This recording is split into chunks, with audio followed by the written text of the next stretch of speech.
I'm ChosenArchitect, and this is All the Mods 10.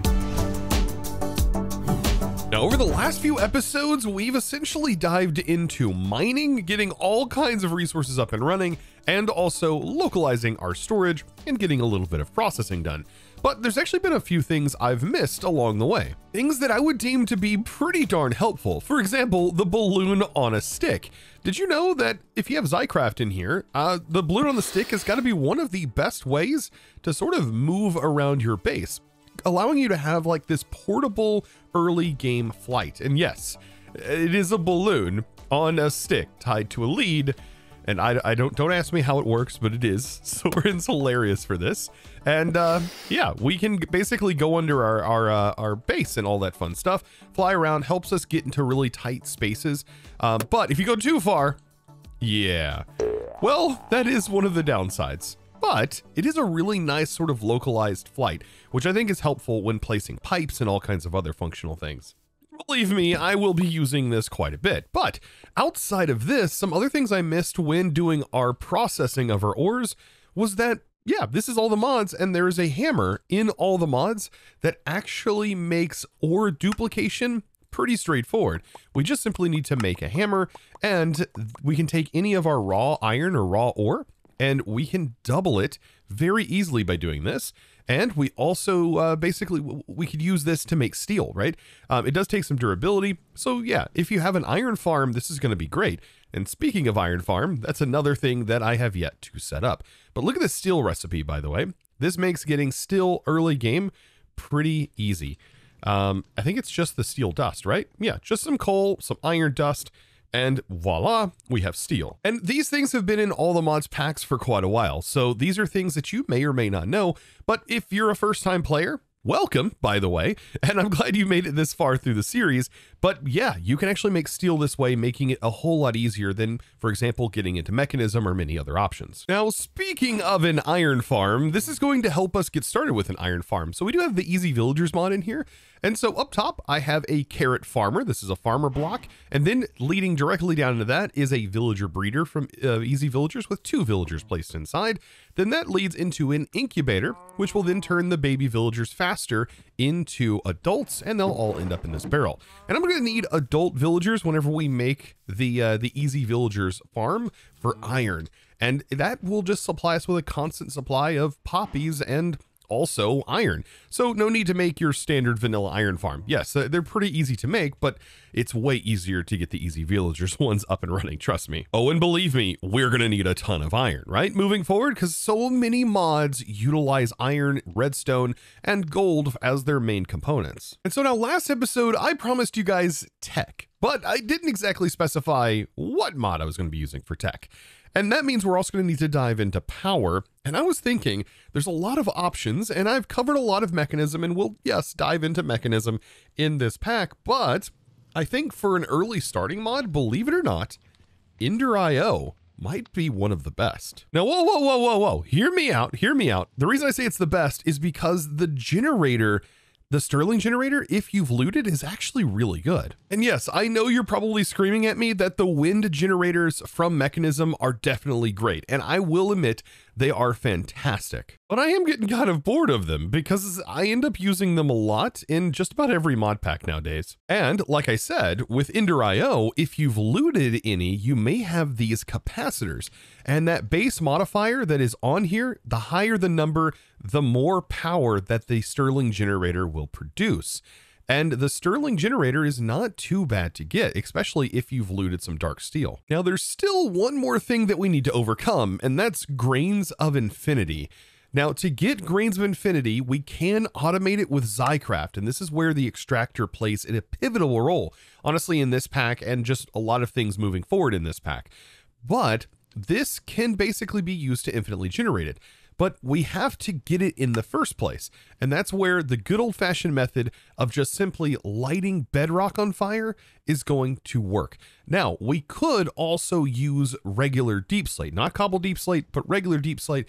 But keep in mind, if you do that, the deep slate will then turn into cobblestone, and it's not really renewable. So heading back into my mine, I'm going to go ahead and just start randomly lighting all of the bedrock on fire. What an interesting mechanic. I find this to be a really satisfying one because once this stops becoming fire, once the fire goes out, it pops like popcorn with the most satisfying sound. Oh, it's so good. And with that, there's a chance of us actually getting the grains of infinity, as you can see right there. It's such a satisfying sound. Oh, very, very good. And this can be automated, but like I said, I think it's so much better to just use the extractor later on. And man, oh man, it's been a while since I've played around with EnderIO. But I do want to mention, by the way, EnderIO has been updating into this version, and the last time I played with it in these newer versions, it basically didn't have a lot of the features that it currently has now. I would say now it's pretty viable to use for most things. The conduits are now updated. You can now use the conduits for applied energistics and all kinds of other stuff, right? It can handle mechanism gases now. So yes, there's filters for your items, there's speed upgrades for your item pipes. Conduits are back, baby. And you know what? I've kind of missed good old-fashioned EnderIO conduits. And I think this playthrough, I might end up using a lot more of these conduits than trying to go wireless everything. Now, of course, we need that power to get into any of these tech mods. And there it is, the Stirling generator, our first major generator. Now, at the moment, there's not really a built-in guide inside of the quest book and all the mods for EnderIO from what I've seen. So it will be pretty nice for me to help guide you guys potentially through this mod. And it's not too difficult, right? EnderIO has been a staple of modded for a very long time. And there was a long period where EnderIO just didn't exist anymore because it was no longer being updated. That is no longer the case because it is definitely being updated and all of this stuff has been carried over. And I can't wait to see like if people start making add-ons for this again, because the add-on back in like 1.12 was really good. But we need to look through our capacitors that we've looted here, and we have some really, really good ones. For example, this one right here has the best base modifier, but this one actually has a fuel efficiency modifier, which is really nice as well, and a really high base modifier. Something to note, that base modifier being 3 is the same as the highest tier capacitor that you would actually use inside of this machine. And this is the highest tier that is available as of right now without any add-ons. And notice it's a base 3. This is actually higher than that. So definitely loot these capacitors. And that's why I mentioned these would be really, really helpful. So let's go outside because we don't want our stinky machines inside of our house. No, why would we want to do that? And so how about I build a platform, like sort of branching off like to the side here and extending a little bit of our island here. Now, something to note that's really cool. If you've played with Chip before, you might remember that you have to place down like a workstation to modify blocks. And you got to go back to that workstation to gather more. Not any longer. No, they have now added chisels, or now added like individual items that you can use, and you could just use the station in your inventory. It is so nice now. Look at this. You can just pull this up, making it so much better. They added the ability to search now, and you can actually craft every single one in your inventory. So the chisel mod has become such a nice part of modded. And once you have stuff in here, you actually get a preview too of what textures are basically connected and what's not. So yeah, you can get an idea of kind of what your sort of build is going to look like. And here we go. We get to utilize our balloon on a stick. I'm going to pop down here, and I think I'm going to utilize these massive stone bricks for this. And I'm going to build off the side and also fall. I'm going to build off the side some platforms here. Yeah, this should do the trick. Just kind of varying how big this this whole area is going to be. And so with these two branches, I've ended up with sort of a circular platform that reaches around the side. And it might be a cool idea to like have this platform drop down each step and sort of have a platform that wraps around the bottom. Am I coming up with ideas on the spot? I really do feel like I am. I'm excited for this actually. So let's go ahead and get these platform bases figured out. Now, as I'm laying in this stone, I was wondering, is the wands mod updated? Doesn't look like we have the wands mod, but we do have building gadgets. So now that we have access to power, getting access to building gadgets won't be too far away. So extending, copying these sections, pasting them into new sections is actually going to be quite straightforward. So now let's take a look at our Stirling generator here, right? So let's put our capacitor in here and we can see we have a fuel slot. As of right now, I don't have any fuel. So let's go grab some of that.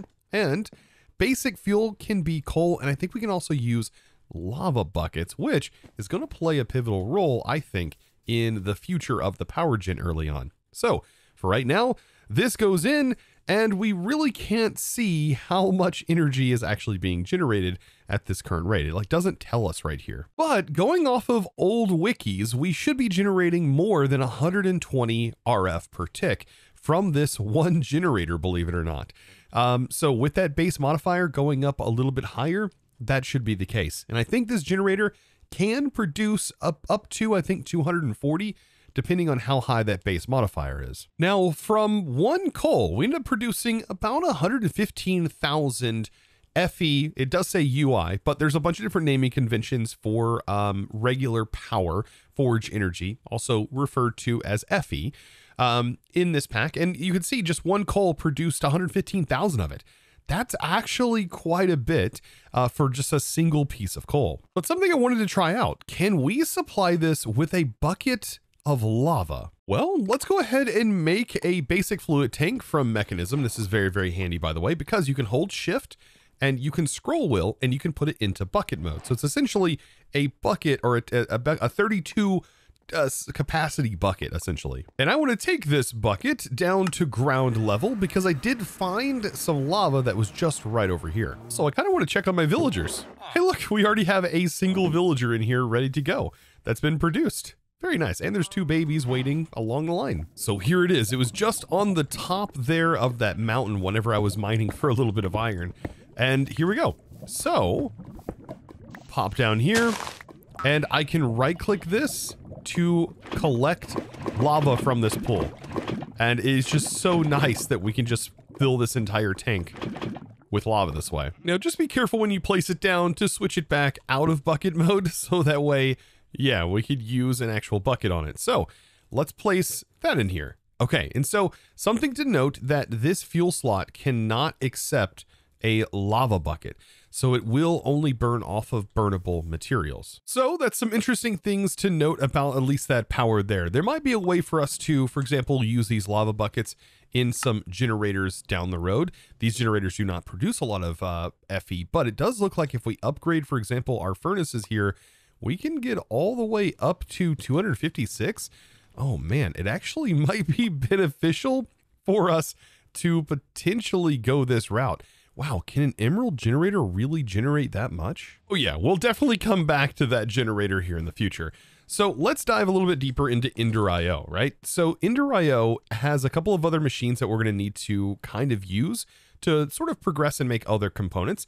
And that is the alloy smelter. And like I said, dark steel, you can definitely loot.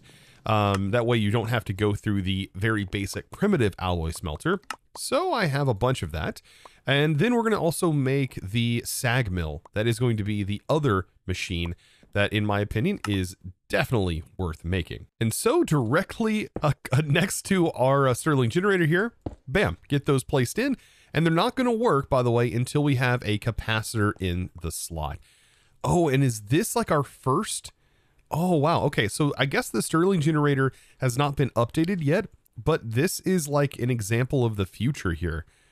Look at that, the whole GUI has changed. Man, I'm just so excited to see what this mod is going to look like in the future. Now, actually, something I want to try, instead of having our Stirling generator here, using a basic capacitor bank like this, and then putting the Stirling generator on top of that. So that way, this will store power inside of its buffer. These will also store power in the buffer, but this will extend that buffer. Now, EnderIO is a bit sand, gravel, and clay heavy, much like mini mods were back in its time. And that is still the same today. So we are going to need quite a bit of these basic materials to get started. So for most of the conduits, it's going to require this conduit binder, and this is where that sand, gravel, and clay is used. This is where we actually get into our alloy furnace right here. So this has a couple different modes. It can smelt, and it'll do 3 items at a time, or it can alloy. Now, as of right now, we just want to do the furnace, but there is a smart mode that will kind of know what you're doing. But look how fast this is with this capacitor. It's honestly doing 3 at a time and very, very quick. And then over on this side, if we basically sag down some sand or grind down some sand, we will get silicon. And in this, it's kind of set up to integrate with applied energistics, but it's actually a core mechanic and a part of getting our first basic alloys for getting cabling and piping and all kinds of other fun stuff. So this is where the fun starts to happen. So now we can start to alloy things together. We have a copper alloy. So this is the copper alloy ingot, and then this will be used to combine to make the conductive alloy. This will allow us to have an energy conduit where we can then send power around.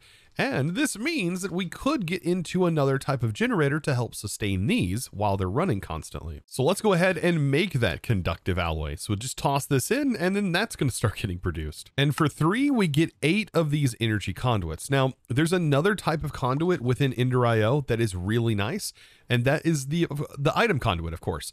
Now, this does use pulsating. We actually have some from looting, so I do recommend it, which does cost an ender pearl and iron smelted in the same way.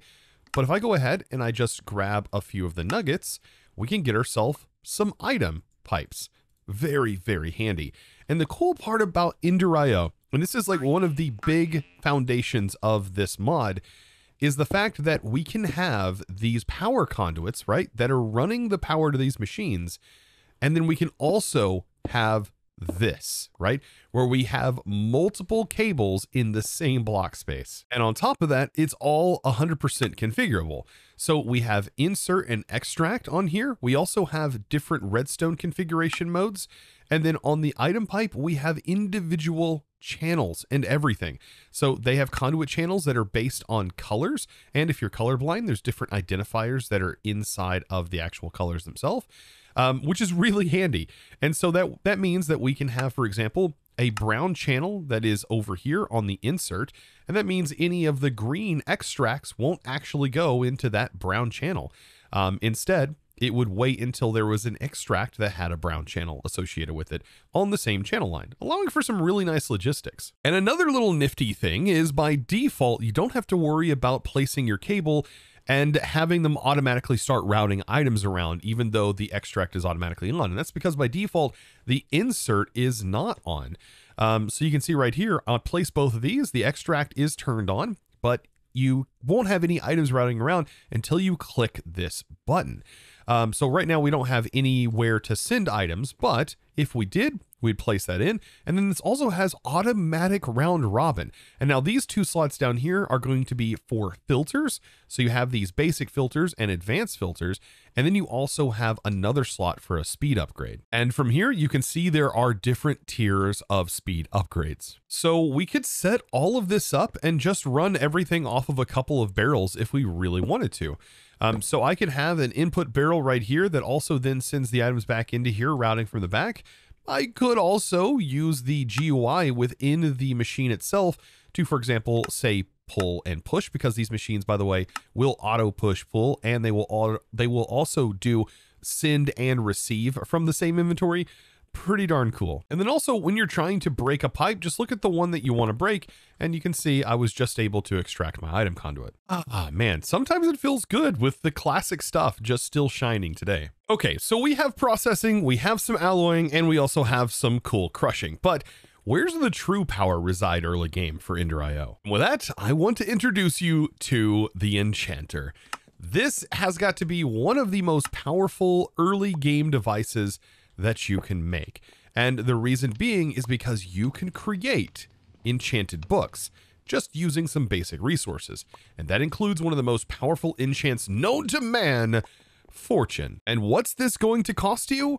Well, just simply 27 levels and a couple of diamonds and a couple of lapis with a book and quill. And so using our levels that we've basically gotten from our quest and doing a little bit of mining, there we have it. We now have Fortune 3, and this thing can make more than just this, right? So yeah, you can make all kinds of enchants in this. Want efficiency and looting? Yeah, this thing will do it. And so just like that, we now have Fortune 3 on our pick, and things are really starting to look good from this point. So let's go back to that generator that we were looking at earlier from advanced generators, right? There was a generator going up to the emerald tier that can take solid fuel, right? It can take burnable materials, including lava from what it looks like, and it can produce some power from it. And it looks like it can do a burn rate of 256 FE per tick, which is really great for something that doesn't seem all that expensive. Now, I think though, the hard part comes in the cost of figuring out how to automate this with lava buckets, right? And I think it's very possible now that we have EnderIO conduits to do that. So voila, we now have an emerald generator. Look at that. And so just to make sure this can accept a lava bucket, let's go ahead and see. Yeah, that can be placed in. Now let's go ahead and try this out as well. Notice it did leave the bucket back in there. Are we able to pull and push this? So to test this out, this is how I would go about this, by the way, is I would go ahead and grab my EnderIO conduit. Actually, I just search conduit. There we go. And I would try to see if I can pull that lava out. Now I'm almost positive I should be able to pull the items in, but I do want to try a conduit going right here and into a barrel. And then all I have to do is set my insert, and we need to see if this bucket gets pulled out. Well, I'm going to need another lava bucket, right? So let's do that, put that in, and let's see. So it hasn't consumed any lava. I wonder if I can break this and if it holds its power contents or not. Okay, it doesn't. Okay, so we can test this out. So by default, it's set to extract. That's set to insert. We want to remove the extraction from here. And then let's see. Okay, as of right now, it doesn't look like this is able to pull that bucket out, but maybe it's just something due to the bottom, right? So maybe I need to test out like a hopper, for example. So let's go ahead and remove the conduit. And man, this really will determine if this is automatable or not. Oh boy. Okay. On the top, let's grab another bucket of lava. And okay, so it can be extracted from the bottom. This is where things are going to get a little bit wild, because this right here means that I can fully automate this generator indefinitely with infinite lava. But how do we go about getting infinite lava? I'm glad you asked, because there's actually something fairly new that we can do with functional storage. And that is we can make a dripping upgrade. And that means this can generate infinite lava inside of a fluid drawer. Also, along with this, there's a water generator upgrade, which actually generates water quite quickly as well inside of a fluid drawer. So let's make a fluid drawer and let's make a dripping upgrade. Now, it doesn't produce lava super duper fast, but it does produce lava. And that's kind of what it's all about, right? So notice it produces, wow, it actually produces quite a bit faster than I was expecting it to. It looks like every second it's generating 10 millibuckets. So by the time this has even consumed that whole bucket of fuel, it is going to already have another bucket ready to go. And we can automate this process. Now, after even further testing, I actually realized my conduit wasn't pulling from the side simply because I forgot to change it from never active, which it is set to, by the way, by default, to always active. Okay, so I totally forgot that that is a thing. But it did actually pull from the side, meaning that we could probably pull and insert from one side and one face of this generator, meaning that our automation just became way more compact. Now, I'm hoping by setting up and automating this generator right here, it will show you how powerful these EnderIO conduits can be. Now, let's get started. We have our infinite lava drawer down here, and I do have a tank up here. Now, the cool part about the mechanism tank is that it can auto fill buckets. So we can insert into the top and it's going to output. And we just need to have this set to fill, and it's going to fill a bucket from the contents that's in here. So we would need a pipe to essentially send the fluid up here, which is actually a fluid conduit just for that. We're going to get into that here in a second, but let's go ahead and primarily focus on how we're going to route the bucket going in and out of this generator. I'm going to go ahead and clear the generator just to kind of demonstrate this here. So we are going to need some very blank filters just to kind of get started here. And what I'll do is I'll go ahead and place my conduit. We'll have one that goes into here and one that goes into here. The cool part is these can interact in different ways, almost as if there are a bunch of different pipes running through the back. And the best way to describe this is we're going to be kind of using two channels. We're going to have a pipe that pulls the items and sends into here. And then we're going to have another simulated pipe that takes the product and sends it back. And that's going to basically create a loop that's going to happen over and over again. So to define this, let's go ahead and start by setting up our channels. And this is where this gets really interesting. So we have an extract as of right now, and we want to make sure that this is set to always active. And then we also want an insert here as well. Same up top. We're going to make sure this is always active and we have an insert. But this is where our inserts and extracts need to interact with each other in different ways. So by default, our extract here is on a green channel. So what we're going to do is we want to make sure our insert up here is on a green channel. Now, sending things back is where this extract is going to come into play. And this is where we have all of these different channels to select from. And for purposes of this, I want to set it to red to make it nice and clear looking. So we now have a red channel that is going to extract items, but that red channel is looking for another red channel on an insert. And that is where we have this. So now we have both of those set up and you can see that they are crossing. And this is where we can also use different extract filters. So when this is done burning fuel, it's going to produce a regular bucket. So let's go ahead and in our basic filter, just set an empty bucket to make sure it doesn't try to pull out a full bucket. And that filter just needs to go right here in this slot and it should work just fine. Now up top, this is going to be looking for a filled bucket to pull out of. And this may not be necessary, but just for the purposes of setting up these filters, I do want to show this. Up here on the extract, we want to make sure that this can only ever pull out a lava bucket. So now with that set, this should be ready to go. If I put this filled bucket in here, it's going to get consumed. That empty bucket gets pulled back, sent to the top slot here, gets filled, and then gets sent right back in as a filled lava bucket, creating a loop. And now the only thing we need to complete this setup is we need to send this lava into this tank, and that's where we could just slap in another conduit. But this is fluid conduits, and they're a little bit more complicated. And this is actually a great example of the EnderIO fluid conduits.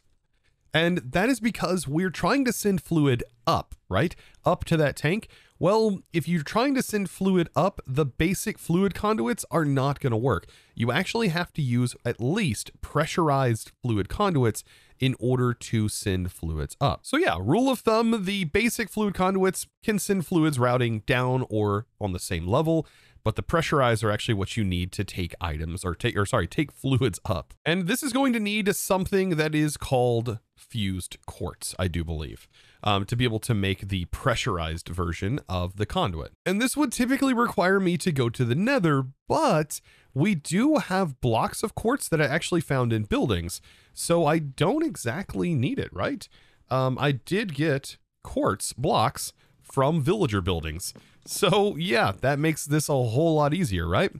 And so I put that in there. It's going to automatically know, and that solid block is going to give us this. And I also believe the sag mill, by the way, can break this down into regular quartz. So with this, it's beautiful. We now have our pressurized conduit, and look how nice and compact we can get this by placing this in like so. So now we have this set to extract. We want to make sure it's set to always active, and then make sure our insert is selected when we select the tab here.